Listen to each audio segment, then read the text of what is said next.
నమస్తే, welcome to our channel. నేను మీ పద్మావతి. ఈరోజు మనతో పాటు సన్ స్పిరిచువల్ సొసైటీ ఫౌండర్, సూర్య ఉపాసకులు విక్రమాదిత్య గారు ఉన్నారు. నమస్కారం గురువు గారు. సూర్యోస్మి తల్లి. గురువు గారు, మనకి స్త్రీ శాపం అని అనేది చెప్తూ ఉంటారు. అయితే స్త్రీ శాపం అని అనేది పురుషులకే ఉంటుందా, లేకుంటే స్త్రీల మీద కూడా ఉంటుందా? అసలు ఇది ఎలా వస్తుంది? ఈ పాపాన్ని మనకి తెలియకుండానే మనం ఎలా మూట కట్టుకుంటాం? అయితే ఇక్కడ ఒక డౌట్ గురుగారు, ఈ శాపం అనేది మనకి ఉంది అని తెలుసుకోవడం ఎలా? ఒకవేళ ఉంటే దీని నుంచి విముక్తి అనేది మనం ఎలా పొందవచ్చు అంటారు? స్త్రీ అంటే మనం ప్రకృతి వికృతి. స్త్రీ స్త్రీ ప్రకృతి అనుకున్నాడు. వికృతి ఒకటి, స్త్రీకి పర్యాయ పదం పురుషుడు. అవును. ప్రకృతి వికృతులు, స్త్రీ పురుషులు, మైనస్ ప్లస్. ఒక అంటే ఇప్పుడు నువ్వు స్త్రీవే కదా, పరిపూర్ణ స్త్రీవా? పరిపూర్ణంగా నువ్వు స్త్రీవా? స్త్రీ అంటే స్త్రీ తత్వం, స్త్రీ పురుషుడు. ఇప్పుడు నేను పరిపూర్ణ పురుషుడినా? కాదు. సగం స్త్రీ లక్షణాలు ఉంటాయి, సగం పురుష లక్షణాలు ఉంటాయి. అధికంగా పురుష లక్షణాలు ఉన్నాయి కాబట్టి మగవాడిగా జన్మ తీసుకున్నాను. ఓకే, అంటే సైంటిఫికల్ గా చెప్పాలంటే ఎక్స్ క్రోమోజోమ్స్, వై క్రోమోజోమ్స్ అని ఎలా అంటారో సో ఈ టైప్ లో తీసుకోవచ్చు అంటారు. ఓకే, అంటే శక్తులు స్త్రీ శక్తి, పురుష శక్తి. కానీ అంటే ఇవన్నీ కూడా భౌతిక దేహానికి ఇవ్వబడినవి. Male female, minus plus. కరెంట్లో కూడా అంతే. అవును. ఇవన్నీ కూడా పవర్స్, శక్తి. ఇప్పుడు నీలో స్త్రీ శక్తి, ఫిమేల్ ఎనర్జీ, ఫెమినిన్ ఎనర్జీ అనేది ఎక్కువ ఉంది. మెన్ ఎనర్జీ కూడా ఉంటుంది నీలో, అది కూడా ఉంటుంది. కొన్ని పాలు అంటే 70% ఫిమేల్ ఉంది కాబట్టి 30% మేల్ ఉంటుంది. నాలో కూడా ఇవి రెండు ఉంటాయి. ప్రతి మనిషిలో కూడా, అంటే ప్రతి జీవిలో కూడా ఈ స్త్రీ పురుషుడు యొక్క శక్తులు మేళమై ఉంటాయి. గురువు గారు, మరి గృహిణులు ఉంటారు కదా, కొంతమంది అమ్మాయిలుగా ఉన్నప్పటికీ కూడా ఇప్పుడున్న జనరేషన్లో చెప్పాలి అంటే టామ్ గర్ల్, అమ్మాయిలు అబ్బాయిలా మారడానికి, అబ్బాయిలా ప్రవర్తించడానికి, అబ్బాయిలా డ్రెస్సింగ్ వేసుకోవడానికి, అండ్ రెండో వచ్చేసి అబ్బాయిలు అమ్మాయిలాగా ప్రవర్తించడానికి. మరి వీరికి ఎటువంటి ఇలా ఎక్కువ ఉన్నాయని అనుకోవచ్చు అంటారు? ఒక అమ్మాయిగా పుట్టి అబ్బాయిలాగే ఉంటాను అని అంటే వీరికి ఏది ఎక్కువగా అధికంగా ఉందనొచ్చు, లేకుంటే అబ్బాయిలా పుట్టి నేను అమ్మాయిల బట్టలే ధరిస్తాను, నేను అమ్మాయిలాగే ఉంటాను అని అంటకి మరి వీరికి ఎటువంటి ఎనర్జీ ఎక్కువ ఉందని చూడొచ్చు అంటారు?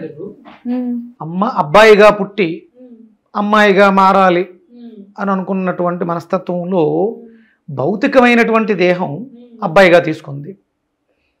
అంటే క్రోమోజోములు సైంటిఫిక్గా మాట్లాడుకున్నప్పుడు దీని పవర్ ఎక్కువగా ఉంది, అది డామినేట్ చేస్తుంది కాబట్టి మారాలి అని అనుకుంటున్నారు వాళ్ళు. ఇది సృష్టి విరుద్ధం, హార్మోనల్ ఇంబ్యాలెన్స్. ఇది ఎందుకు వచ్చింది అంటే మనం తీసుకుంటున్నటువంటి ఆహారాలలో ఉన్నటువంటి లోపం వల్ల హార్మోనల్ ఇంబ్యాలెన్స్. మరి అర్ధనారీశ్వరులతో పోలుస్తారు, ఇది కరెక్ట్ కాదంటారా? అర్ధనారీశ్వరులు వాళ్ళిద్దరూ కలిశారు. శివపార్వతులు కలియడం వల్ల, అంటే భార్యాభర్తలు అర్ధనారీశ్వరులా ఉండాలి, అవన్నీ కూడా మిళితమై ఉన్నాయి అంటున్నారు. శివుడు ఎప్పుడు అలా తిరగలేదే, శివపార్వతులు విడిగానే ఉన్నారు. కానీ వాళ్ళిద్దరూ కలిస్తే అర్ధనారీశ్వరులా ఉన్నారు. శాశ్వతంగా అలా ఉండిపోలేదు, సందర్భాన్ని బట్టి మారారు. భార్యాభర్తలు అంటే వివాహం తర్వాత భార్యాభర్తలు ఇద్దరు అలా ఉండాలి, ఒకటై ఉండాలి. వాళ్ళిద్దరూ కలిస్తే అప్పుడు మనకి సంతానం బయటకు వస్తుంది, పిల్లలు బయటకు వస్తున్నారు. అవును. కానీ ఇప్పుడు ఒక పురుషుడు స్త్రీగా మారడం అనేది సృష్టికి విరుద్ధం. అది అనారోగ్యం. ఆరోగ్యకరమా? ఒక స్త్రీ ఉంటుందమ్మా, చూడడానికి చాలా అందంగా ఉంటుంది, కానీ నోరు ధరిస్తే మాట అబ్బాయిలా వినిపిస్తుంది. అక్కడ ఆవిడకి హార్మోనల్ ఇంబ్యాలెన్స్ వల్ల మాట అలా వచ్చింది. కొంతమంది ఆడవాళ్ళకి పాపం గడ్డం వస్తూ ఉంటుంది, అవును, చెస్ట్ అసలు ఉండదు, నార్మల్గా మగాళ్ళకు ఉన్నట్టు ఉంటుంది. అది ఎగ్స్ రిలీజ్ అవ్వకపోవడం, పీరియడ్స్ రాకపోవడం, ఇవన్నీ ఆరోగ్యమా? అనారోగ్యం, అన్హెల్దీ. వీటిని మనం, నువ్వు అన్నావు కదా శాపం అని. పురుషుడిగా పుట్టి స్త్రీగా మారాలి అనుకోవడం అదొక శాపం, స్త్రీ శాపమే. అంటే ఆ బాధ అక్కడ తెలుస్తూ ఉంటుంది. అటు పూర్తిగా స్త్రీలాగా మారలేవు, పూర్తిగానా కాదు కదా, నువ్వు మారేవంతే. నువ్వు ఒక స్త్రీకి, ఒక బిడ్డకి జన్మని ఇవ్వగలవా? ఆర్గాన్ లేదు, అవి రావు. అంటే ఫీచర్స్లో చిన్న చిన్నవి, చెస్ట్ పెరగటం కానీ, లేదా ఫేస్ మారడం కానీ. మనం జబర్దస్త్లో స్టార్టింగ్లో కామెడీగా స్టార్ట్ అయ్యి పాపం వాళ్ళ జీవితాలు అనుకరించి అలా అయిపోయినాయి. అవును. ఇవి ఎప్పుడు కూడా అనారోగ్యం. శాపం అనేది, శాపము అంటే భరించరాని జీవితం అది. స్త్రీ శాపం మన శరీరంలో ఉంటే, మన శరీరంలో మగవాళ్ళకి, అంటే మగవాళ్ళని కాదు, ఈ లెఫ్ట్ సైడ్ అనేది బలహీనంగా ఉంటుంది, right side plus energy minus energy. ఇవి మనల్ని ఎప్పుడూ కూడా ఇబ్బంది పెడుతూ ఉంటాయి. అందుకని మనం వ్యక్తిగతంగా తీసుకున్నప్పుడు శాపం అంటే ఒక స్త్రీ శాపం. ఒక పిల్లోడికి ఎలా అంటే భార్య కోసం ఎదురు చూడాల్సి రావచ్చు. వివాహాలు అవ్వట్లేదు, స్త్రీలు తక్కువగా ఉన్నారు. అలాగే అంటే మరి ఆడవాళ్ళకు కూడా పెళ్ళిళ్ళు అవ్వట్లేదు. అక్కడ మనం పురుషుల శాపము స్త్రీ పురుషులు కాదు, మనం శాపాన్ని అనుభవిస్తున్నాం. వయసు మీద పడుతుంది, 30-40 వస్తుంది, ఇంకా వివాహం అవ్వలేదు, భర్త కోసం ఎదురు చూడాల్సి వస్తుంది. ఇది మనం జ్యోతిష్ శాస్త్రంలో చూసుకుంటే 12th హౌస్ని తీసుకుంటారు. అది బెడ్ కంఫర్ట్స్, అంటే కేవలం సుఖం కోసమే కాదు, తోడు partner. 7th house and 12th house. 7 అనేది భాగస్వామ్యం, అది వ్యాపార భాగస్వామి కావచ్చు, వైవాహిక భాగస్వామి కావచ్చు. అలాగే 12th హౌస్ మనం సంపాదించిన కర్మ చేయడం ద్వారా సంపాదించిన లాభాన్ని చేసేటువంటి కర్మలు, మంచి సత్కర్మలు అయితే ఆధ్యాత్మిక ఇక్కడ ఇవి మనం ఎక్కడో పొరపాట్లు చేసాం. ఇక నువ్వు అడిగింది స్త్రీ శాపం. తల్లిని బాధ పెట్టితే ఈ జన్మలో, వచ్చే జన్మలో అది ఒక శాపం అయి ఇబ్బంది పడుతూ ఉంటావు స్త్రీగా. అంటే ఇప్పుడు స్త్రీని హింసిస్తూ ఉంటారు. అంటే ఇవి శాపం. నువ్వేం పనిగట్టుకుని శపించు. ఏ తల్లి కూడా ఏ బిడ్డని శపించదు. అంటే శపించినంత మాత్రం ఆ శాపం ఏం తగలదు. నీ అంతరాత్మకు తెలుస్తూ ఉంటుంది, లోపల కూడా చూస్తూ ఉంటాడు నువ్వు చేస్తున్నటువంటి పనులు. అవి నిన్ను రేపొద్దుట మళ్ళీ జన్మ తీసుకున్నప్పుడు నీ ఆత్మే నీకు సాక్షి. నువ్వు ఈ తప్పు చేసావు కాబట్టి ఈ శరీరాన్ని పొంది ఈ శిక్షను అనుభవించు అని అదే సెలెక్ట్ చేసుకుంటుంది. ఇదంతా కూడా నీ కష్టానికి నువ్వే కారకుడు, నీ కష్టాన్ని నువ్వే అనుభవించాలి. You are selected people. నువ్వు తెచ్చుకున్నావు, నేను ఈ దుర్భరమైన జీవితాన్ని అనుభవించాలని నువ్వు రాసి తెచ్చుకున్నావు. అంటే ఇది పుట్టక ముందు నుంచే వస్తుంది కదా, బ్రెయిన్ లోనే ఫిక్స్ అయిపోయి వస్తుంది. ఓకే. కానీ పుట్టిన తర్వాత చేసిన ఏవైతే లోపాలు ఉంటాయో మరి వీటి వల్ల ఏం కాదంట. ప్రారంధం ఇంతకు ముందు జరిగిందని తెచ్చుకున్నావు, ఇప్పుడు సత్ప్రవర్తన ద్వారా దాన్ని మార్చుకోవచ్చు. జైల్లో శిక్ష పడిందమ్మా, ఓ 7 ఏళ్ళు జైలు శిక్ష వేశారు, లోపల సత్ప్రవర్తన. రేపు అక్టోబర్ 2 గాంధీ జయంతి రోజు సత్ప్రవర్తన కింద ప్రధానమంత్రి గారు భిక్ష పెట్టారు, రిలీజ్ చేస్తారు.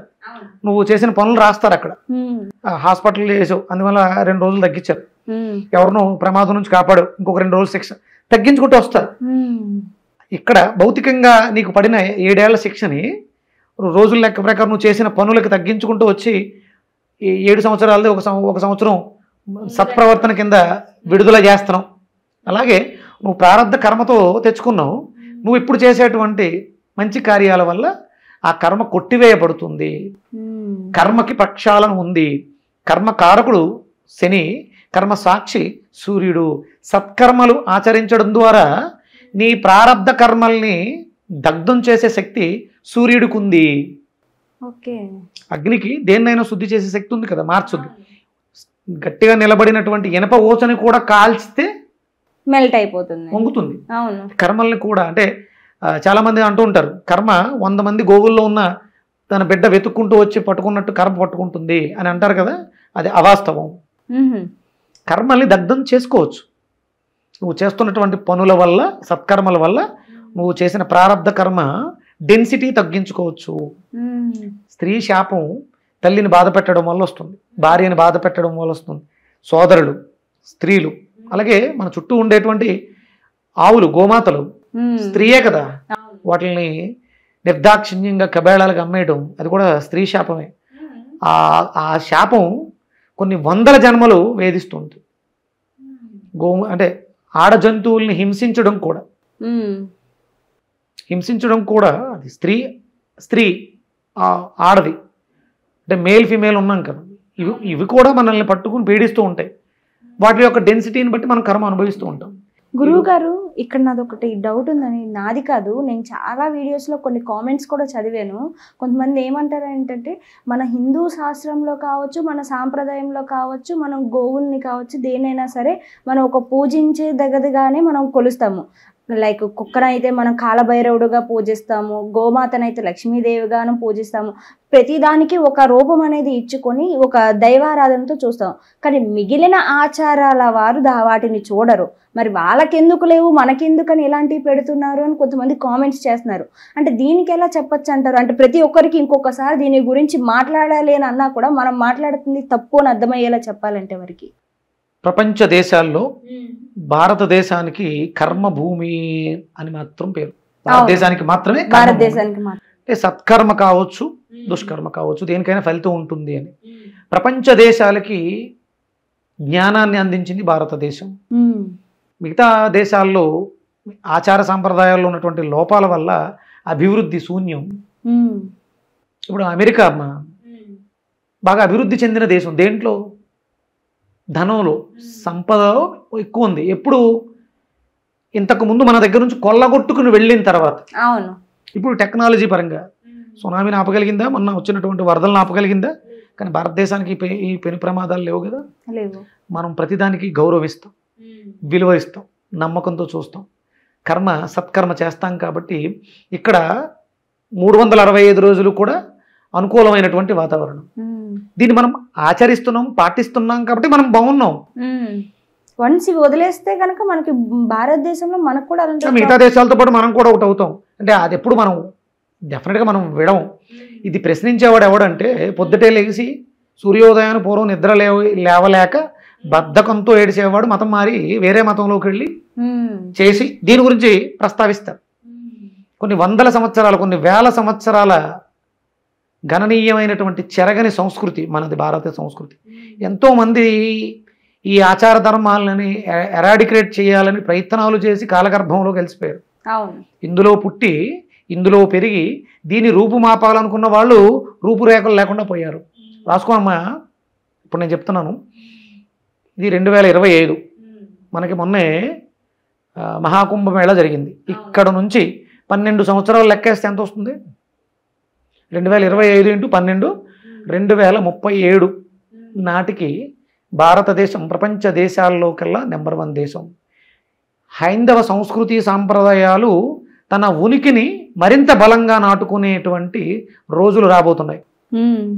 అయోధ్యలో ఎప్పుడైతే రాముల వారు, బాలరాముల వారు ప్రతిష్ఠ జరిగిందో ఆ రామ మందిరాన్ని లేపేయడానికి చాలా ప్రయత్నాలు జరుగుతున్నాయి. రీసెంట్గా ముస్కర్లను కూడా పట్టుకున్నారు. ఇది ఇంకా ఉధృతం అవుతుంది. 2030 నాటికి వచ్చిన వాళ్ళందరినీ కూడా తుదముట్టించేస్తుంది. ప్రపంచ దేశాల్లో భారతదేశంలో అయోధ్య రామ మందిరానికి విశేషమైనటువంటి ఖ్యాతి లభిస్తుంది. మధ్యలో వచ్చినటువంటి మతాలు ఏవైనా సరే, మనం ఏదైనా మాట్లాడుకుందాం. బౌద్ధ మతం వచ్చింది, ఇది కూడా ఎక్కడి నుంచి వచ్చింది, అది కూడా అన్య మతమే. అది మన స్వధర్మం, ఇందులోంచి వచ్చినటువంటి ఇంకొక వేరు. ఇవన్నీ కూడా రూపు మారిపోతాయి, ఏం ఉండవు. ఒకే ఒక్క ధర్మం, ఒకటే ఒక సిద్ధాంతం, ఒకటే ఒకటి సంస్కృతి, భారతీయ సంస్కృతి సంప్రదాయం, హైందవ సంస్కృతి నిలబడుతుంది. దీని అంటే మనం శాపం గురించి మాట్లాడుకున్నాం. దీని గురించి ఇలా మాట్లాడేవాళ్ళు శాపగ్రస్తులు. వాళ్ళకు కూడా ఒక రకంగా శాపమే. అమ్మ, రామచంద్రుల వారిని, అంటే ఇది ఇందుకే అయింది కాదు, కత్తి మహేష్ గారు రాముల వారిని దూషించిన తర్వాత యాక్సిడెంట్ అయింది పాపం. ఆయన అకాల మరణం. అది అంటే దీనివల్లే కాదు, ఆయన కాలం అలా చెల్లింది కాబట్టి అలా జరిగింది. ఆయన కాలం తీరిపోయింది. మనం ఇంతకుముందు మాట్లాడుకున్నాం, కాలంతో వస్తాం, కాలం చెల్లిపోతే వెళ్ళిపోతాం, మధ్యలో కాలక్షేపం చేస్తాం. ఈ కాలక్షేపంలో నోటుకు వచ్చినట్టు మాట్లాడితే ధర్మం చూస్తూ ఊరుకోదమ్మా. ఎందుకంటే ధర్మాన్ని కానీ, సంస్కృతి సాంప్రదాయాలు కానీ, ప్రకృతిని కానీ పాడు చేయాలని చూస్తే దానికి మనం పర్యవసానాన్ని అనుభవిస్తాం. ఎవరైనా సరే. శ్రీరామచంద్రమూర్తి ధర్మానికి ప్రతీక. రామోన్ విగ్రహవాన్ ధర్మ. ఒక విగ్రహం, ధర్మానికంటూ ఒక విగ్రహం ఉంటే అది రాముడు.